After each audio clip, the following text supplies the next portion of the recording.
Welcome back, it's Nine, and today we have a couple big topics to discuss. We are talking about some reports claiming that the Xbox Series X will be undercutting the PlayStation 5 by roughly $100, and then we also have a tweet coming from somebody talking about how the PlayStation 5 will have a teardown and more info revealed soon. But before we get into that, if you haven't subscribed already, please hit that subscribe button, hit that notification bell to get notified about all my upcoming videos, and hit the like button. It helps the channel a ton. Now let's get right into it, starting with this tweet that came out from @Tidux.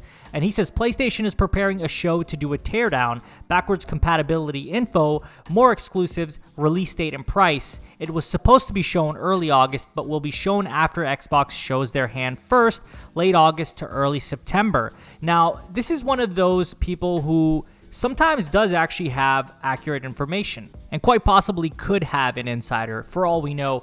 But a couple things here that I think are accurate and a couple things that I think are off. Number one, I do think that the next showing of the PlayStation 5 will do a teardown of what comes with the PlayStation 5, what the entire architecture is about. I think we're going to get more information about backwards compatibility. We're definitely going to see more exclusives. I think a release date and price and pre-order date is a given because, well, it's getting pretty late in the year and it's time that they do show their hand. But something that doesn't really resonate with me, at least, I feel like it's a little bit off, is that they're waiting for Xbox to show their hand. I don't think PlayStation is truly waiting for Xbox to show their hand.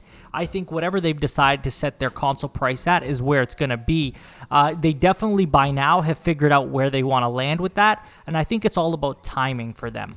I don't think that it's about competing with Xbox's pricing because, to put it quite bluntly, I think that regardless of how expensive the PlayStation is versus the Xbox, I think that the people who love those exclusives, who love that platform, are going to go out and buy a PlayStation. There's a huge difference between what the PlayStation offers and what the Xbox platform offers, and people are willing to spend their money on brands that are doing the most. We don't have to look much further than companies like Apple, right? Apple charges an arm and a leg for a majority of their products. I would say all of their products, but I mean, let's just be nice and say majority of their products. And people go out and buy those devices. That's including myself. I go out and buy an iPhone. That's my platform of choice. No matter how cheap a Samsung phone is, I'm still going to go out and buy an iPhone as long as it's a good device. Because why? I'm invested in the ecosystem. I like the way the software works. It's just everything about what the iPhone is something that I desire. Now, that's not to say that Samsung is bad. That's just to say that my preference is with the iPhone. Now, this is the same thing when we talk about, PlayStation versus Xbox. The PlayStation platform, people have a preference for it, and the games are huge. They're absolutely the driving factor to sell the console, and these games will not be playable anywhere else. So I think people are more than likely to stick with that platform, even if they have to spend $100 more, making the whole point of them waiting for Xbox to show their hand first moot. I just don't think that that's actually a part of their strategy. I think by now they figured out what they're selling for. They know what they have to offer. They know they have value on their side in terms of offering great games, great experiences, and great hardware. So I don't think that PlayStation is waiting for Xbox to show their hand first.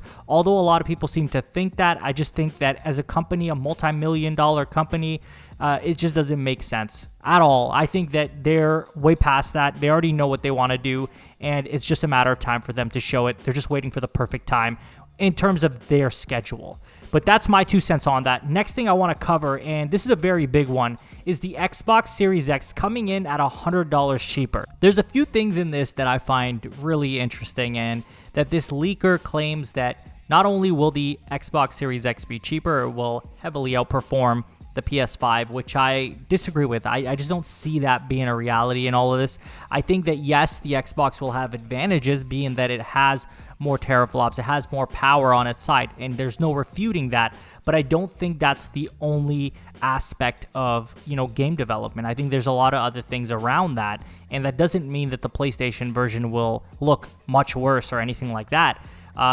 But to kind of talk about just the price differences, and we just discussed it, I really don't think that a cheaper Xbox is going to hurt the PlayStation brand.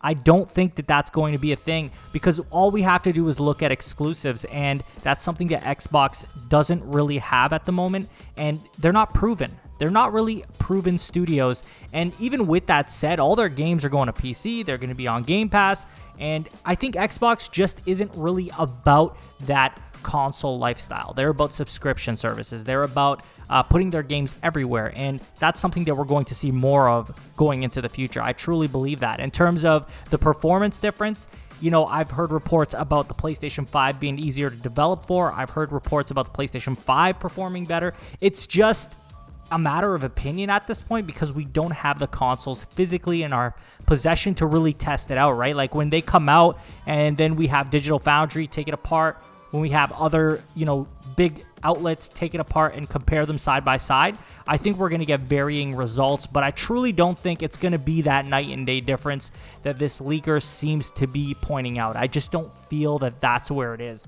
But I want to go into more of what they're saying. This leaker says, I'm not going to say too much, but from some murmurings I've been hearing, I'll just say I suspect this topic is going to age interestingly when a few more details on both platforms are revealed.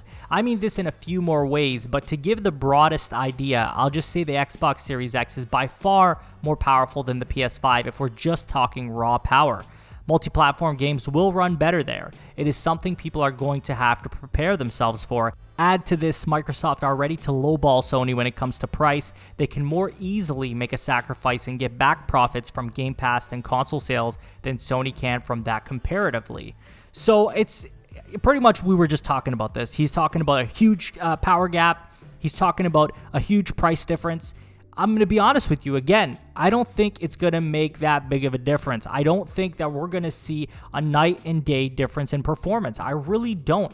I might be wrong on this and only time will tell, but I really think that this is a very bold claim and I don't think we're going to see that. I just don't. And I might be wrong on this. Like I said, I have not played with either console, so I have no knowledge of exactly how things are running, but it just seems from all these different outlets talking about the information available to them that the differences are not going to be huge. He goes on to say more. He says PS5 is easier to develop for overall, and Sony has very talented studios behind it that will get the most out of the PS5. That I have no doubts about either, but this topic is about how Microsoft will compete, so what I'm focused on. But when it comes to cross-platform games, they will end up performing a lot better on Xbox Series X. Xbox Series X will have the tech advantage over PS5 and it will be more than marginable. So again, more claims talking about how the Xbox Series X is going to do so much better. And there's more. He says, I was away doing stuff until recently, but just a few friends I have in the industry working on games for both platforms and a few other insiders I know, more than one source. The basic gist of what I've heard is the PS5 is really good to work on for games exclusive to it, but in practice, the specs kind of get weird for multi-platform games.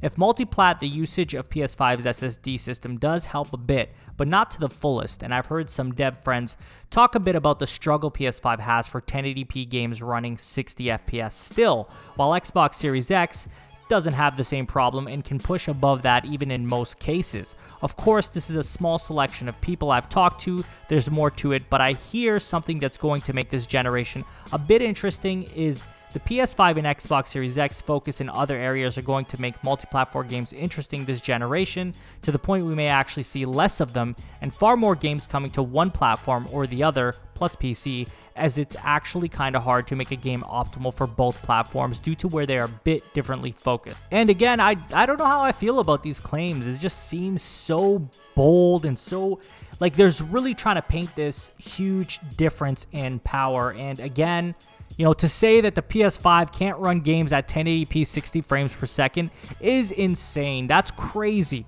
Of course it's going to be able to run games at 1080p 60 FPS very easily. I don't think that that's going to be a problem. It's crazy to me that this is a claim, and if anyone believes this, that's wild. I don't think that there's any validity to that claim. That sounds crazy, and it starts to make me question the rest of what's being said. But there's one more piece, and I would love to go over it. So here it goes. Okay, so I guess I'll just come clean here. I'm talking about Resident Evil Village. The game's terrible performance at the PS5 reveal event with the terrible frame rate present, and the trailer was kind of the current status of the game on PS5 as of a few months ago. The thing is, apparently the game runs perfectly on Xbox Series X. They've been having some troubles getting the frame rate stable on PS5, which, as Sony had a rule to record the PS5 event gameplay on PS5, lead to the weird frame showing in that trailer.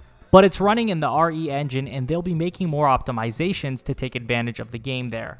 Yeah, these leaks they point to one thing, and that is the constant putting down the PlayStation platform, putting down the power of the PS5. There's about one compliment in here in regards to the PS5, and that is that it's allegedly easier to develop for. It seems wild to me that the Xbox Series X allegedly has all these advantages over the PS5. I don't think I personally believe it. I just find it crazy that apparently it's such a platform that is so hard to get running games, at their best fidelity on there. It's so difficult to, do all these things. What do you mean, though? Like, I feel like it's just a constant badgering on how the PS5 fails in terms of power. And the power difference is really not that huge.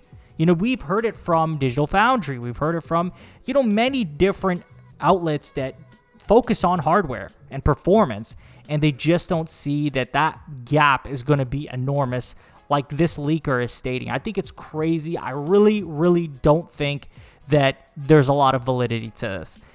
I do think that Microsoft might try to lowball and go in $100 cheaper, but again, I don't think that'll be that effective. But overall, I think the real story here is that the Xbox Series X is going to be far more powerful, which I just don't believe. I just genuinely don't think that that's true. I think that there may be advantages on the Series X in terms of performance for multi-platform games, but I think in the grand scheme of things, it's not going to be on the aspect that this person is claiming. It would be crazy to me if games on a PS5 couldn't hit 1080p 60 FPS. That doesn't even sound practical. I highly doubt that that's going to be the case. But of course, in due time, we will know. And this is where I want to pass it on to you all and ask you, number one, do you guys think that Tidek's tweet is accurate? Do you think that we are going to get a teardown, backwards compatibility info, more exclusive release date, price, all to be shown in August, but they held it back because they wanted Xbox to go? Do you think that that's accurate? And lastly, what do you think about this leaker? Do you think that this person knows what they're talking about, or do you think this is a lot of guesswork? This is a lot of maybe white knighting for one platform over the other? Let me know in the comments. As always, if you haven't subscribed already, please hit that subscribe button, hit that notification bell to get notified about all my upcoming videos, hit that like button, follow me on Twitter, link will be in the description, share this video with a friend, and I will talk to you all on the next one. Take care.